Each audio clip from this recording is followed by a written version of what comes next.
الحمد لله وحده والصلاة والسلام على من لا نبي بعده وعلى آله وأصحابه الذين أوفوا عهده. أما بعد فأعوذ بالله من الشيطان الرجيم. بسم الله الرحمن الرحيم. لقد كان لكم في رسول الله أسوة حسنة. سبحان ربك رب العزة عما يصفون وسلام على المرسلين والحمد لله رب العالمين. سبحانك لا علم لنا إلا ما علمتنا إنك أنت العليم الحكيم. رب اشرح لي صدري ويسر لي أمري واحلل عقدة من لساني يفقهوا قولي. رب يسر ولا تعسر وتممه بالخير وبك نستعين. اللهم إنا نسألك علما نافعا ورزقا واسعا وعملا متقبلا. اللهم صل على سيدنا محمد وعلى آل سيدنا محمد أفضل صلواتك بعدد معلوماتك وبارك وسلم. اللهم صل على محمد النبي الأمي وعلى آله وسلم تسلیما. گرامی قدر سامعین حضرات،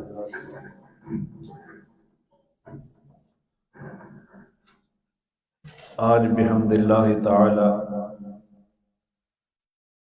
سیرت النبی صلی اللہ علیہ وسلم کے مقدس عنوان پر ہمارے خطبات جمعہ کی تعداد 100 ہو جائے گی. اللہ کریم اس کو اپنی بارگاہ میں قبول فرما لے. یہ سلسلہ پتہ نہیں کتنے جمعے اور چلتا ہے. اللہ تعالیٰ اس کو صحیح بیان کی توفیق عطا فرمائے اور فریقین کو اس کے مقتضا پر 100% عمل پیرا ہونے کی توفیق عطا فرمائے.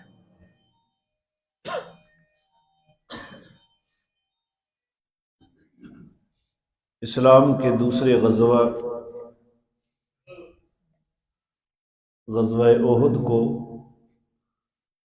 بیان کرنے کی سعادت حاصل کر رہا تھا. ابھی تک کچھ چیزیں اس کی باقی ہیں، اسی سلسلے کو آگے چلاتے ہیں. جناب نبی کریم علیہ الصلاۃ والتسلیم غزوہ احد میں آپ کا دانت شہید ہو گیا، آپ کا چہرہ اقدس زخمی ہو گیا، تو حضور صلی اللہ علیہ وسلم نے فرمایا وہ قوم کیسے ہدایت پائے گی جس نے اپنے نبی کے چہرے کو زخمی کر دیا. پھر آپ صلی اللہ علیہ وسلم نے کفار مکہ کے 3 سرداروں کے خلاف بد دعا کی. صفوان ابن امیہ، سہیل ابن عمر اور حارث ابن ہشام، ان 3 کے خلاف آپ نے بد دعا کی. ادھر اللہ تعالیٰ کا قرآن اترا. وہ آیت میں پڑھ کے سناتا ہوں. لیس لک من الامر شیء او یتوب علیہم او یعذبہم فانہم ظالمون. یا میرا پیغمبر، اس ہدایت والے معاملے میں آپ کا کوئی اختیار نہیں. اللہ چاہے ان کی توبہ کی توفیق دے دے، ان پر مہربانی فرمائے، یا ان کو عذاب دے اس وجہ سے کہ وہ ظالم تھے۔ تو حضور نے یہ بد دعا کی تو اللہ تعالیٰ نے فرمایا میرا پیغمبر یہ آپ کا اختیار نہیں ہے، یہ میرا اختیار ہے، میں ہدایت دوں، میں توبہ کی توفیق دے دوں، یا میں انہیں عذاب دے دوں۔ یہ آیت نمبر سورہ آل عمران کی آیت نمبر 128 ہے۔ تو اللہ تعالیٰ نے جب یہ فرمایا تو اس کے بعد کیا ہوا؟ فتح مکہ کے موقع پر یہ تینوں مسلمان ہو گئے۔ صفوان ابن امیہ بھی مسلمان ہو گیا، سہیل ابن عمر بھی مسلمان ہو گیا، اور حارث ابن ہشام بھی مسلمان ہو گیا، اور میرے نبی کے مخلص صحابی بن گئے۔ تو بتا بات چلی کہ ہدایت دینا یہ کس کا اختیار ہے؟ اللہ کا۔ اس کے بعد رسول اللہ صلی اللہ علیہ وسلم نے جب یہ آیت اتری تو آپ یوں دعا فرماتے تھے، اللہم اغفر لقومی فإنہم لا یعلمون۔ دوسری روایت میں آتا ہے رب اغفر لقومی فإنہم لا یعلمون۔ تیسری روایت آتا ہے اللہم ارحم لقومی فإنہم لا یعلمون۔ اللہ میری قوم کو معاف کر دے، میری قوم کے اوپر رحم فرما، میری قوم کی بخشش کر دے، فإنہم لا یعلمون، اس لیے کہ یہ جانتے نہیں ہیں مجھے، جاہل ہیں۔ یجہلون نہیں کہا بلکہ تھے تو جاہل، لیکن حضور نے یجہلون نہیں کہا، لا یعلمون فرمایا۔ تو یہ آپ کی شفقت تھی کہ اللہ کے آگے سفارش کر رہے ہیں رب اغفر لقومی فإنہم لا یعلمون۔ اب یہاں ایک مسئلہ ہے، سورہ توبہ کی آیت ہے ما کان للنبی والذین آمنوا ان یستغفروا للمشرکین۔ نبی کے لیے اور ایمان والوں کے لیے یہ بات جائز نہیں ہے کہ وہ مشرکوں کے لیے مغفرت کی دعا مانگے۔ کیا کریں؟ مشرکوں کے لیے یہ نبی کے لیے بھی جائز نہیں ہے، اور ایمان والوں، میں بتا دیتا ہوں پھر بھی آپ کو نہیں پتا، حافظہ کمزور ہو گیا آپ کا۔ نبی کے لیے بھی جائز نہیں ہے اور ایمان والوں کے لیے بھی جائز نہیں ہے کہ وہ مشرکوں کے لیے کیا مانگے؟ مغفرت کی دعا مانگے۔ وَلَوْ كَانُوا أُولِي قُرْبَىٰ، اگرچہ وہ قریبی رشتہ دار کیوں نہ ہوں، من بعد ما تبین لہم انہم اصحاب الجحیم، اس کے بعد کہ جب ان کے اوپر یہ بات واضح ہو چکی ہے کہ مشرک جہنمی ہے، تو مشرک جہنمی ہے تو اس کے لیے بخشش کی دعا نبی کے لیے بھی مانگنا جائز نہیں ہے، اور بولتے نہیں ہیں ایمان والوں کے لیے بھی جائز، ولو کان، چاہے وہ قریبی رشتہ دار۔ اب جنازہ کیا ہے؟ دعائے مغفرت ہے، جنازہ دعائے مغفرت ہے۔ تو حضور جو مانگ رہے ہیں رب اغفر لقومی فإنہم لا یعلمون، یہ آیت کون سی ہے؟ یہ سورہ توبہ کی آیت نمبر 113 ہے، جس میں مغفرت کی دعا سے منع کیا گیا ہے۔ تو جناب رسول اللہ صلی اللہ علیہ وسلم تو پھر مشرکوں کے لیے مغفرت کر رہے ہیں، تو مسئلہ ہے نا۔ ادھر تو یہ کہا جا رہا ہے کہ مشرک کے لیے مغفرت کی دعا نہیں ہے، اور حضور فرما رہے ہیں رب اغفر لقومی، اللہ میری قوم کو بخش دے، فإنہم لا یعلمون، اس لیے کہ وہ مجھے نہیں جانتے۔ آپ میری طرف توجہ رکھیں، یہ کوئی نہ کوئی شیطانی کرے نہیں رہا، اس کا اپنا کام ہے، تمہارا اپنا کام ہونا چاہیے۔ فإنہم لا یعلمون، یہ مجھے نہیں جانتے، تو یہاں اصول یاد رکھو نا، دونوں اپنی اپنی جگہ پہ ٹھیک ہے۔ جس بندے کے بارے میں یقین ہو جائے کہ اس کی موت شرک کے اوپر آئی ہے، اس کی موت کفر کے اوپر آئی ہے، تو اس کی مغفرت کی دعا جائز۔ کس بندے کے لیے؟ جس کی یقیناً موت کفر و شرک پر آئی ہے۔ اب ہمیں کیا پتہ ہے کہ یہ موت کے وقت کافر تھا؟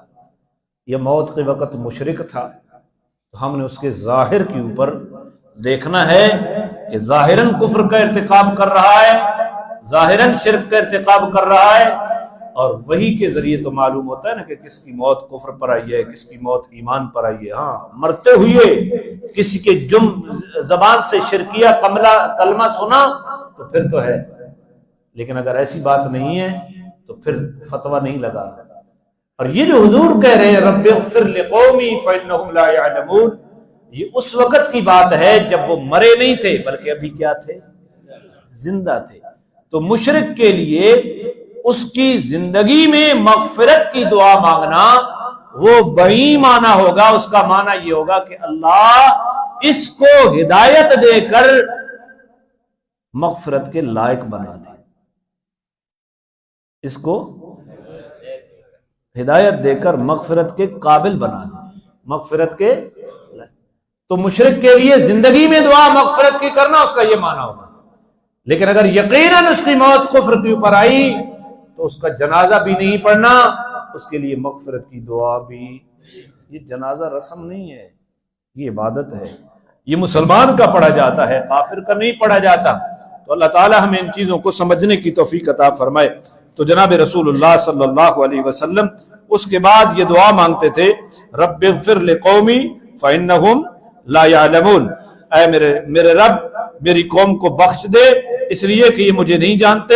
بخشش کا معنی کیا ہے کہ اللہ ان کو ہدایت دے کر بخشش کے قابل بنا دے۔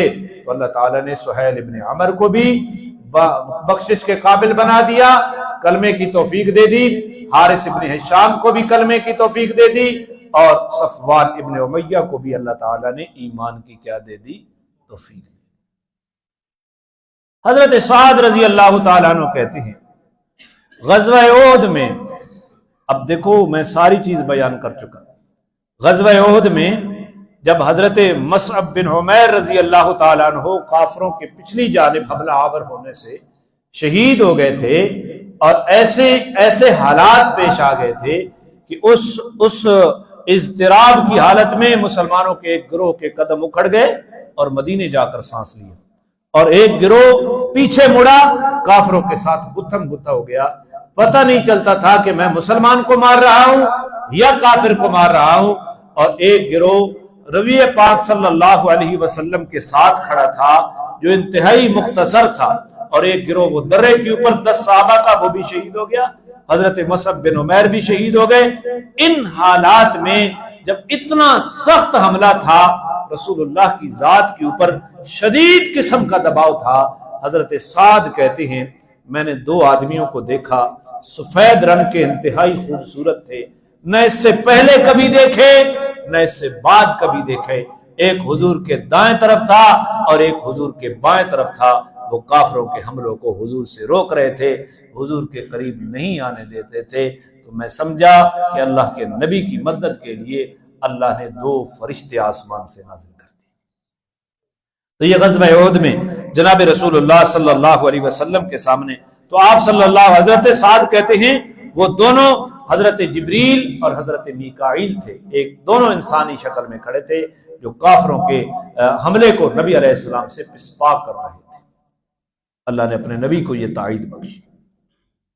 ادھر حضرت مصعب بن عمیر رضی اللہ تعالیٰ عنہ شہید ہو گئے، اور اس شہادت کے چونکہ وہ ہم شبیہ رسول تھے، حضور صلی اللہ علیہ وسلم کے ہم شکل تھے، تو ادھر شیطان نے آواز لگا دی قد قتل محمد، کہ محمد قتل کر دیے گئے ہیں معاذ اللہ۔ دوسری روایت میں آتا ہے ابن قمیہ نے یہ آواز لگائی تھی، اور جس نے حضور کے کندھے کے اوپر تلوار ماری تھی نا، تو اس نے کہا لو میرا حملہ اتنا شدید ہو کرتا ہے۔ تو حضور صلی اللہ علیہ وسلم نے بددعا دی تھی اللہ اس کو ٹکڑے ٹکڑے کر دے۔ وہ واپس گیا تو ایک پہاڑی بکرا اس کے اوپر مسلط ہو گیا، اور اس نے سینگوں سے اس کو ٹکڑے ٹکڑے کر دیا تھا، حضور کی بددعا کی وجہ سے وہ ہلاک ہو گیا۔ تو ابن قمیہ نے یہ آواز لگائی تھی کہ قد قتل محمد۔ اب دیکھو حضور صلی اللہ علیہ وسلم مرکز ہے پوری لڑائی کا، بلکہ مرکز ہے ایمان کا، مرکز ہے مسلمانوں کا۔ اب جب عین لڑائی کے اوپر کفر کی یلغار پورے عروج کے اوپر ہو، اور اس وقت یہ آواز آئے کہ سپہ سالار قوم قتل ہو گیا، سپہ سالار قوم شہید ہو گیا تو پھر اضطراب ہی ہونا تھا، پھر بزدلی ہی چھانی تھی، تو لوگ بیٹھ گئے، ہوش کھو بیٹھے۔ ان حالات میں جب یہ آواز لگی کہ حضور شہید کر دیے گئے تو حضرت انس رضی اللہ تعالیٰ عنہ کے چچا ہیں نضر بن حارث رضی اللہ انس بن نضر رضی اللہ تعالیٰ عنہ، یہ حضرت انس کے چچا ہی بنتے ہیں۔ تو انہوں نے صحابہ کو یہ کہا کہ اگر حضور شہید ہو گئے ہیں تو پھر حضور کا رب تو شہید نہیں ہوا، جس کے لیے حضور لڑ رہے تھے ہم نے بھی اسی کے لیے لڑنا ہے۔ اور پھر تلوار لی اور تلوار لے کر دشمن کی صفوں میں گھسنے جا رہے تھے۔ رستے میں حضرت سعد بن معاذ رضی اللہ تعالیٰ عنہ ملتے ہیں اور حضرت انس بن نضر کہتے ہیں، یہ انس کے چچا تھے نضر بن حارث، یہ کہتے تھے کہ مجھے اود پہاڑ کے قریب سے خوشبو محسوس ہو رہی ہے، جنت۔ کیا کہتے ہیں؟ اود پہاڑ سے جنت کی، یا سعد بن معاذ الجنہ ورب النظر انی عاجد ریحہا دون عود، کہ جنت بالکل قریب ہے سعد بن معاذ، اور رب نظر کی قسم میں عود کے نیچے جنت کی خوشبو کو محسوس کر رہا ہوں۔ علامہ ابن قیم رحمۃ اللہ علیہ لکھتے ہیں کہ اللہ تعالی روحانی طور پر نہیں بلکہ کبھی کبھی حسی طور پر، جسمانی طور پر اس دنیا کے اندر بھی اپنے نیک بندوں کو جنت کی خوشبو سنگھا دیا کرتا ہے۔ جیسے حضرت نضر رضی اللہ تعالیٰ عنہ کو اللہ تعالیٰ نے میدان احد میں جنت کی خوشبو اپنی آنکھوں اپنی ناک سے سنگوائی۔ اب کوئی آدمی جس کی ناک صاف ہو، دماغ صاف ہو، وہ کسی باغیچے میں ہو تو پھولوں کی خوشبو آتی ہے یا نہیں آتی؟ اور ایک وہ آدمی ہے جس کو زکام لگا ہوا ہے، اس کو آتی ہے؟ وہ کہے کہ مجھے تو نہیں آ رہی، اس کا یہ کہنا دلیل نہیں ہے مذکوم آدمی کا۔ کیوں؟ تیرا ناک بند ہے۔ تو ہم کمزور ہیں، ہمیں جنت کی خوشبو نہیں محسوس ہو رہی، لیکن ان کی ایمان میں اتنی قوت تھی کہ اللہ تعالیٰ نے دنیا کے اندر ان کو جنت کی خوشبو سکھا دی، اور سنتے ہی لڑتے ہوئے شہید ہو گئے۔ اللہ کے قرآن نے فرمایا من المؤمنین رجال صدقوا ما عاہدوا اللہ علیہ، یہ سورہ احزاب ہے۔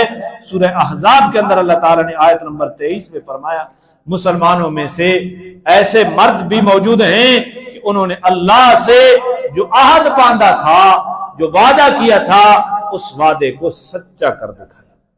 مفسرین نے لکھا ہے اس آیت کا مصداق حضرت انس کے چچا نضر رضی اللہ تعالیٰ عنہ، یہ نظر زال کے ساتھ نہیں ہے، نون ضاد رے، تو یہ وہ ہیں۔ انہوں نے میدان بدر میں رہ گئے تھے یہ لڑائی سے، تو انہوں نے اللہ تعالیٰ سے وعدہ کیا یا اللہ اب اگر کوئی واقعہ ایسا آیا کہ کفار کے خلاف لڑنا پڑا تو اللہ میں تجھے بھی دکھا دوں گا کہ لڑا کس طرح جاتا ہے، اور دنیا کو بھی دکھا دوں گا لڑا کس طرح جاتا ہے۔ تو میدان یہ اللہ سے وعدہ کیا تھا، اور میدان احد میں جب حضور کی قتل کی آواز لگی تو حضرت نضر رضی اللہ تعالیٰ عنہ نے کہا دشمنوں کے نرغے میں جا کر کہ میں سعد بن معاذ جنت کی خوشبو کو احد کے نیچے محسوس کر رہا ہوں، جنت بالکل قریب ہے۔ لڑتے لڑتے شہید ہو گئے، اور ادھر قرآن کی آیت آ گئی کہ ان صحابہ میں ایسے لوگ موجود ہیں جو اللہ سے وعدہ کرتے ہیں، اس وعدے کو سچ کر دکھاتے ہیں۔ اب مجھے بتاؤ، جن کے ایمان کی، جن کے وعدوں کی تائید اللہ اپنے قرآن میں کر رہا ہو، ہمیں ان کے ایمان کے بارے میں شک پڑ جائے تو بتاؤ ہمارا ایمان سلامت رہے گا؟ آپ سے پوچھ رہا ہوں، جن کے ایمان کی گواہی، جن کی صداقت کی گواہی، جن کی دیانت کی گواہی، جن کے وعدے کو پورا کرنے کی گواہی رب اپنے قرآن میں دے رہا ہو، ہم ان کے ایمان کے اوپر شک کریں تو ہم اپنے ایمان کو برباد کر رہے ہیں، ان کا کچھ نہیں بگڑ رہا۔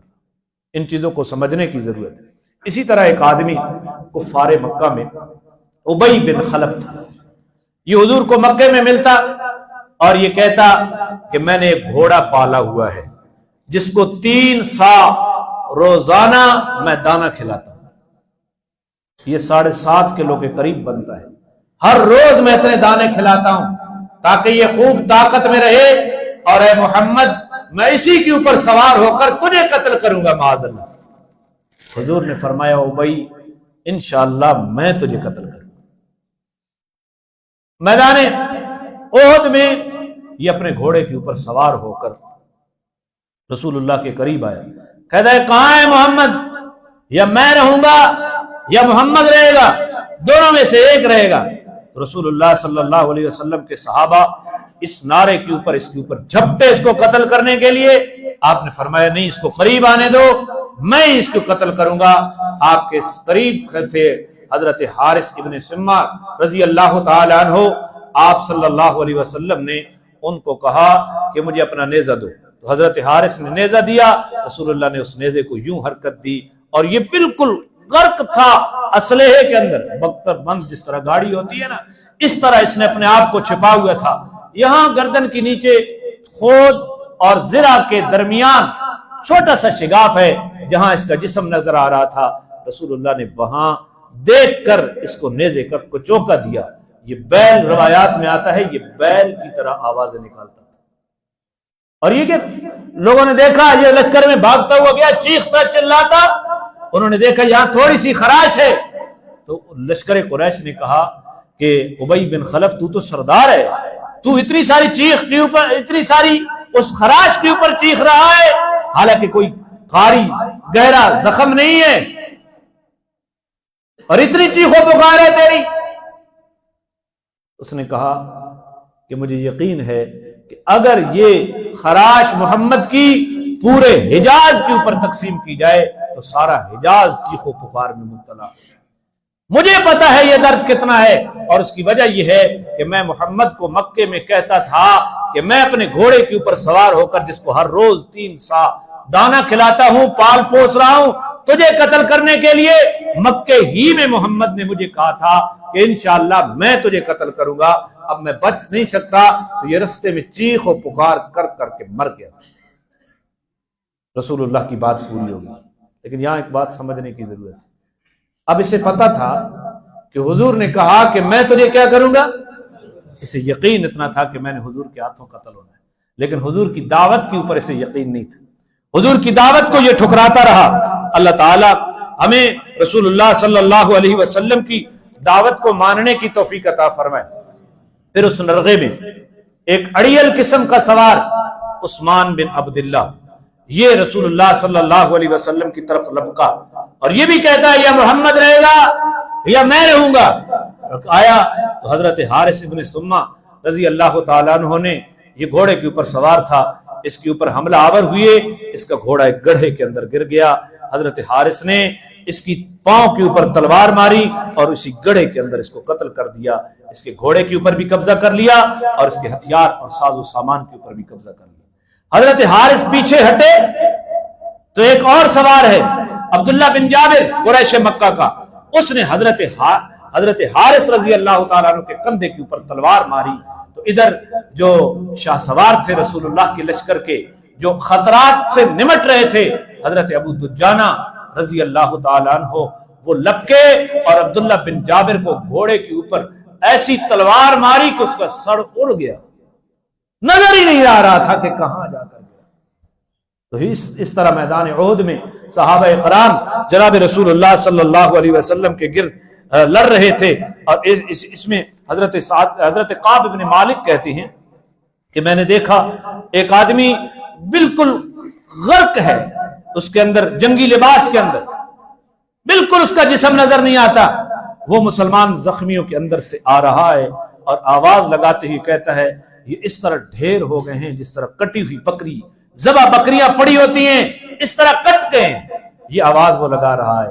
اب میرے پاس تو کچھ نہیں ہے، قعب بن مالک کہتے ہیں میں اس کو دیکھ رہا ہوں، اتنے میں ایک مسلمان سوار مسلمان پیدل آ رہا تھا، اس کے لباس جنگی لباس اس نے پہنا ہوا تھا، دونوں آمنے سامنے آئے، میں دونوں کو تولنے لگا کہ کس کے پاس جنگی لباس وافر ہے، تو جو کافر تھا اس کا لباس پورے جسم کے اوپر اس نے گھیرا ہوا تھا، لوہے سے غرق تھا، وہ مسلمان کو اس کے مقابلے میں کمزور تھا، لیکن اس مسلمان نے اپنے چہرے کو ڈھانپا ہوا تھا۔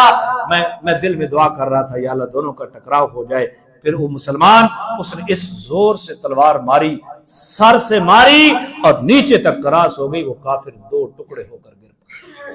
جو وہ گرا تو اس مسلمان نے اپنے چہرے سے نقاب اتارا، اس نے کہا قوم دیکھ میری ضرب کیسے رہی، میں نے کافر کو دو ٹکڑے کر دیا۔ تو میں نے دیکھا وہ نبی کا شیر ابو دجانہ تھا جس نے سرخ پٹی باندھی ہوئی تھی۔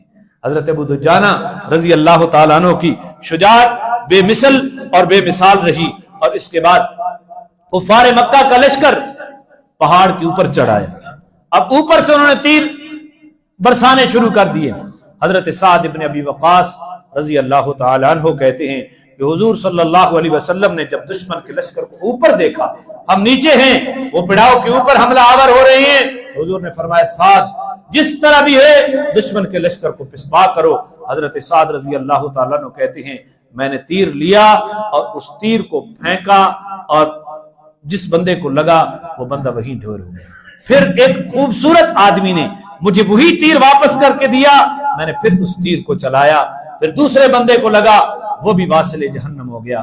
پھر میں نے دیکھا ایک خوبصورت آدمی، اس نے مجھے وہ تیر اٹھا کر دیا، میں نے تیسری مرتبہ پھینکا، تیسرے بندے کو لگا وہ بھی ہلاک ہو گیا۔ پھر اس کے جسم سے نکال کر اسی خوبصورت آدمی نے وہ تیر مجھے دیا، یہاں تک کہ میں نے 8 مرتبہ یا 9 مرتبہ اسی تیر کو چلایا، وہ جس کو لگتا تھا وہ واصل جہنم ہو جایا کرتا تھا۔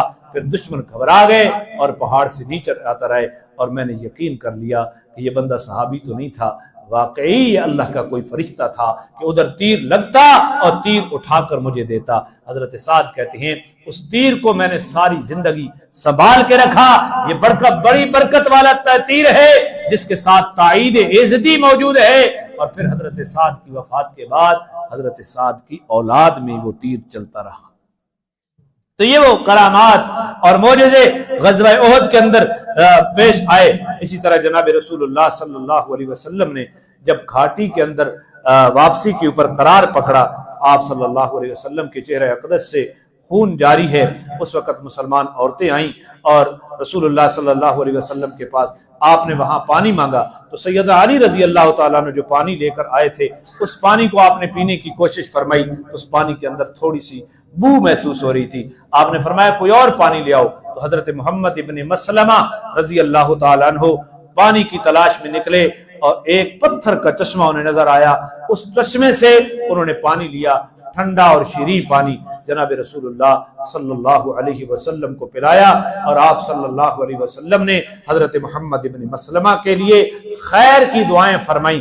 اس وقت حضرت فاطمہ الزہرا رضی اللہ تعالی عنہا وہ بھی تشریف لائی احد کے مقام کے اوپر اور جناب رسول اللہ کو لپٹ گئی۔ حضرت علی رضی اللہ تعالیٰ عنہ اپنی ڈھال سے آپ کے چہرے اقدس کے اوپر پانی بہا رہے تھے اور آپ کے چہرے کے اوپر خون کو دھو رہے تھے، لیکن خون رکنے کا نام نہیں لیتا تھا۔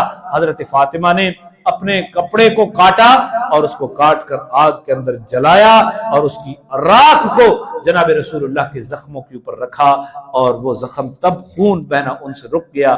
ویسے بھی لکھتے ہیں یہ کتابوں کے اندر یہ بات آتی ہے، یہ جو کپڑے کی راکھ ہے یہ زخم کا خون بند کرنے میں انتہائی اکثیر ہے، یہ خون کی رگوں کو بند کر دیتی ہے، یہ راکھ اتنا زبردست علاج ہے۔ تو حضرت فاطمہ نے اس کپڑے کو جلایا اور جلا کر اس کی راکھ کو جناب رسول اللہ کے زخموں کے اوپر دیا اور آپ کا خون رکا۔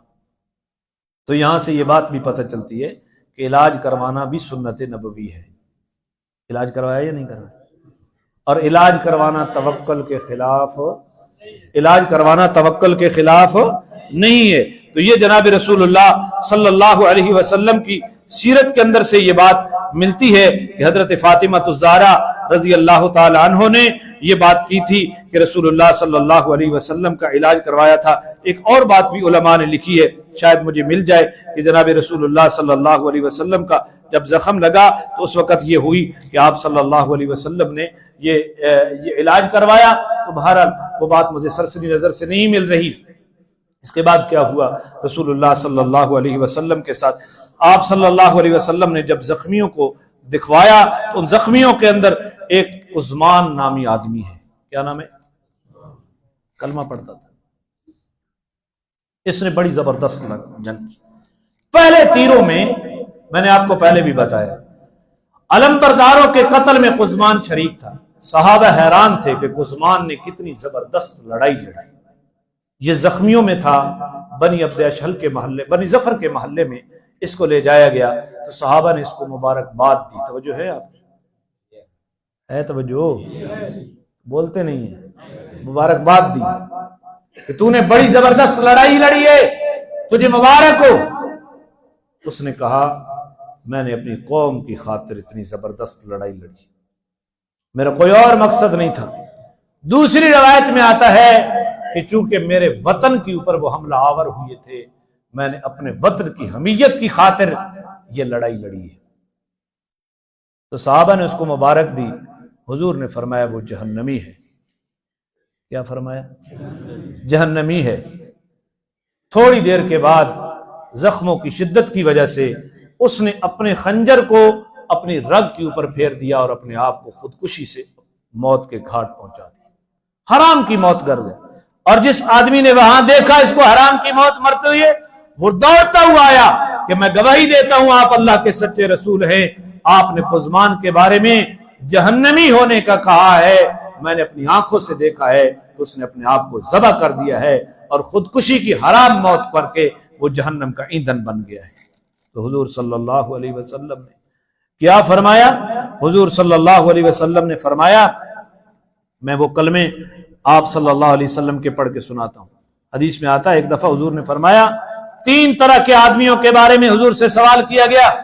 ایک آدمی جو بہادری کی وجہ سے لڑتا ہے، بہادر ہے اس وجہ سے لڑتا ہے اپنی بہادری دکھانے کے لیے، اور دوسرا آدمی جو حمیت، غیرت اور خودداری کے جذبے سے لڑتا ہے غیرت کی وجہ سے، اور تیسرا آدمی جو ریاکاری لوگوں کو دکھانے کے لیے لڑتا ہے۔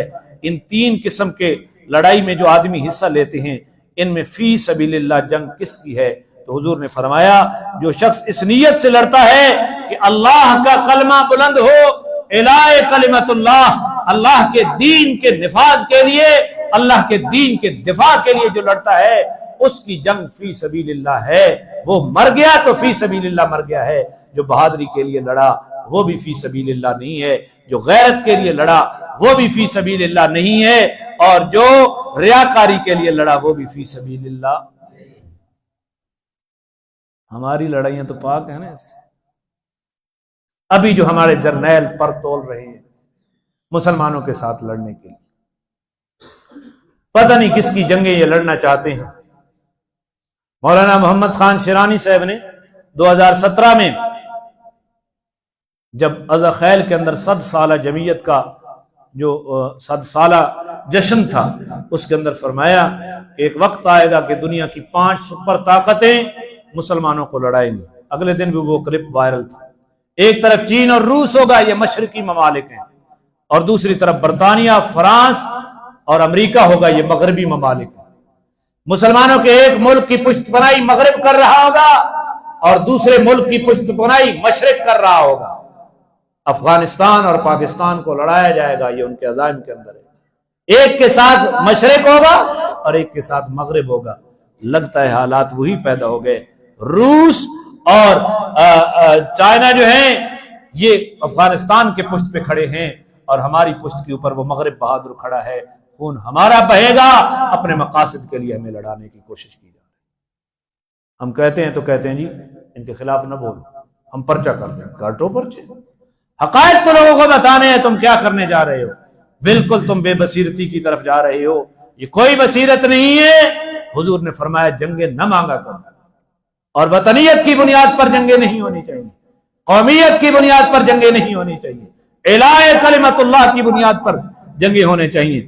تو جب یہ کافر یہ قزمان کلمہ پڑھتا تھا تو اتنی سخت لڑائی لڑی تو حضور صلی اللہ علیہ وسلم نے فرمایا بعض دفعہ کوئی شخص ایسا عمل کرتا ہے جو لوگوں کی نظروں میں جنتیوں کا عمل ہوتا ہے مگر وہ حقیقت میں وہ شخص جہنمی ہوتا ہے، اور کبھی کوئی شخص ایسا عمل کرتا ہے جو لوگوں کے نزدیک جہنمیوں کا عمل ہوتا ہے لیکن حقیقت میں وہ شخص جنتی ہوتا ہے۔ تو اللہ تعالیٰ نے فرمایا، حضور نے فرمایا کہ اللہ تعالیٰ اپنے دین کی حمایت کے لیے ایسے شخص کو بھی کھڑا کر دیتا ہے جو فاسق اور فاجر ہوتا ہے۔ اس فاسق اور فاجر کے ذریعے اللہ اپنے دین کی حفاظت لے لیتا ہے، دین کی حفاظت کرا کر پھر بھی اللہ اس کو جہنم میں بھیج دیتا ہے۔ یہ قزمان اسی درجے میں ہے، یہ فاسق اور فاجر ہے، اللہ نے اس سے لڑائی لڑوائی، حضور کی معیت میں لڑا، کافروں کو تہ تہ کرتا رہا، لیکن اپنے لیے اپنے آپ کو جہنم سے نہیں بچا سکا۔ لہذا ہمیں اپنی نمازوں کے اوپر غرہ نہیں ہونا چاہیے، اپنی داڑھی ٹوپی کے اوپر غرہ نہیں ہونا چاہیے، اپنی تسبیحات کے اوپر غرہ نہیں ہونا چاہیے کہ ہم اچھے کام کر رہے ہیں۔ ہمیشہ نظر اللہ کی طرف رہنی چاہیے، اللہ کے فضل اور رحمت کی طرف ہونی چاہیے۔ اور اسی طرح ایک آدمی اسیرم ہے، اسیرم قبیلہ بنی عبد اشل کا، یہ مدینے میں آیا اپنے قبیلے کے پاس، رشتہ دار تھے وہ اس کے۔ کہاں گئے ہیں؟ وہ احد، میدان احد میں رسول اللہ کے ساتھ ہو کر کفار سے لڑنے کے لیے گئے ہیں۔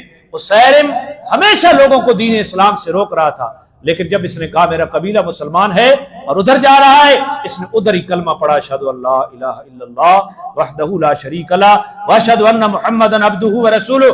کلمہ پڑھتے ہوئے اسیرم میدان احد میں پہنچا اور کافروں سے لڑا، زخمی ہو گیا، اتنا شدید زخمی ہوا کہ بالکل اس کے آخری سانس تھے۔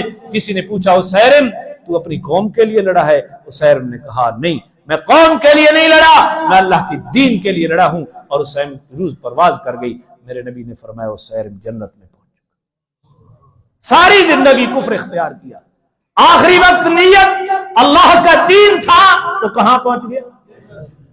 قزمان حضور کے پیچھے نمازیں بھی پڑھتا تھا، کلمہ بھی پڑھتا تھا، اس کے باوجود وہ کہاں چلا گیا؟ جہنم میں چلا گیا۔ حضرت ابو ہریرہ بطور معمہ فرمایا کرتے تھے بتاؤ کون ہے جس نے ایک نماز بھی نہیں پڑھی اور جنت میں چلا گیا؟ پھر خود ہی بتایا کرتے تھے وہ اسیرم تھا، ساری زندگی اسلام کی مخالفت کی، لیکن آخری وقت میں اسلام کے لیے لڑا، شہید ہو گیا تو کہاں چلا گیا؟ اب نماز تو اس کے پلے ہے نہیں، حج اس کے پلے نہیں ہے، تسبیحات اس کے پلے نہیں ہے، ایک ہی عمل ہے اسلام کے لیے شہادت کا، اور وہ جنت کا مقیم بن گیا ہے۔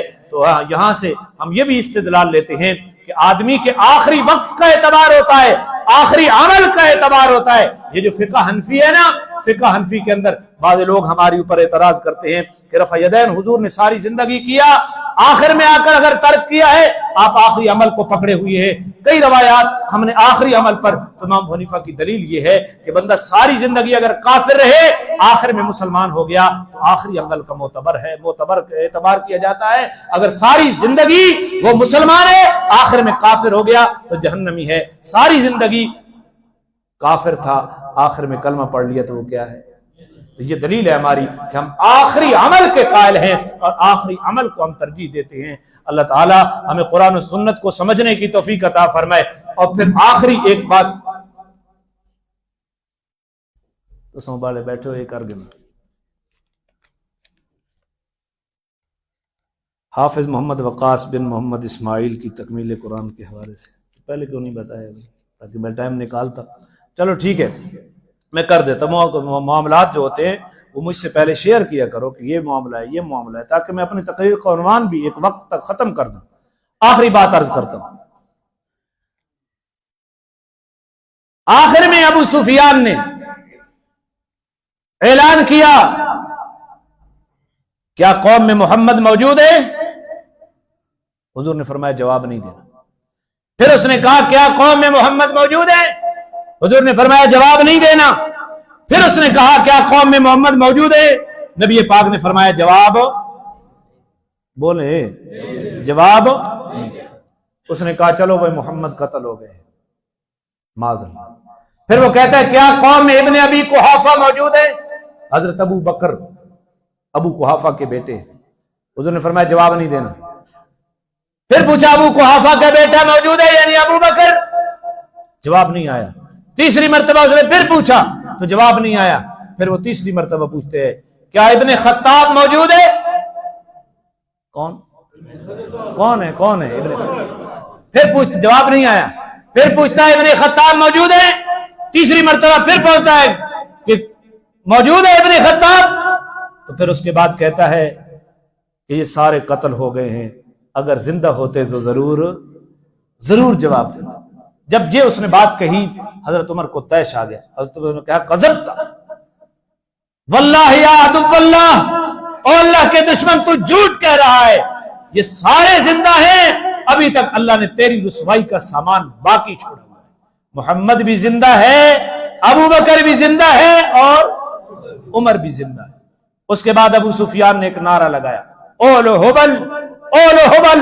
حبل ان کے بت کا نام تھا، بت بلند ہو، حبل بلند ہو، حبل کا دین بلند ہو۔ حضرت عمر کو رسول اللہ نے فرمایا، عمر جواب دو، اللہ اعلی و اجل، اللہ بلند ہے، اللہ ہی سب سے بڑا بزرگ ہے، تو حبل کو کہے گا ہم اللہ کو کہیں گے۔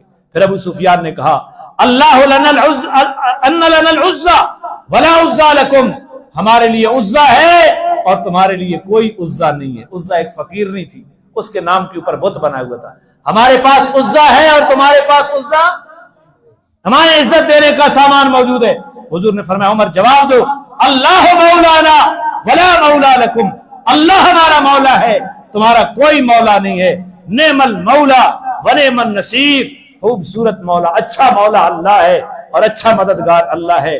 پھر ابو سفیان نے کہا، لڑائی ڈول کی مانند ہوتی ہے، کبھی ادھر جاتی ہے کبھی ادھر جاتی ہے، آج ہم فاتح ہو رہے ہیں، کل تم فاتح ہو گئے، یہ بدر کا بدلہ ہے۔ اور پھر حضرت عمر نے فرمایا، نہیں، اللہ کی قسم بدلہ نہیں ہے، تمہارے مقتول جہنم میں گئے اور ہمارے مقتول جنت میں گئے۔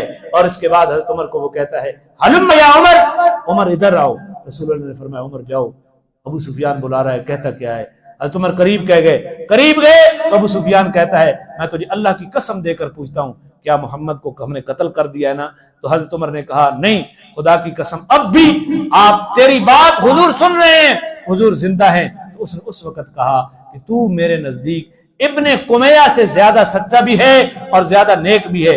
ابن قمیہ نے آواز لگائی تھی نا کہ محمد کو قتل کر دیا گیا ہے، اس کے بعد یہ حالات آئے، تو اس نے پھر اس کے بعد ابو سفیان نے کہا، آئندہ سال کے لیے ہمارا وعدہ پھر ہے کہ بدر کے میدان پر پھر لڑائی کریں گے۔ حضور نے فرمایا، انشاءاللہ ہمارا بھی وعدہ ہو گیا کہ اگلے سال پھر بدر کے اندر تمہارے ساتھ کیا کریں گے؟ لڑائی کریں۔ تو یہ میدان بدر کے وہ واقعات تھے۔ اس کے بعد انشاءاللہ کفار کا لشکر چلا گیا اور اس کے بعد زخمیوں شہداء کو لایا گیا اور شہداء کی لاشوں کو صحابہ کرام مدینے میں منتقل کرنے کے لیے لے گئے۔ حضور نے فرمایا، نہیں، واپس کر دو، واپس کرو، بوجھ کے اوپر ہی دفنانا ہے۔ کس طرح جنازہ پڑھا گیا، کون کون شہید ہوئے، کون کون زخمی ہوئے، انشاءاللہ ان کا تذکرہ اللہ نے توفیق دی تو اگلے جمعے پہ کریں گے۔ اللہ توفیق عطا فرمائے۔ آپ کو بھی 1 بجے آنے کی، آمین تو کہہ دیں۔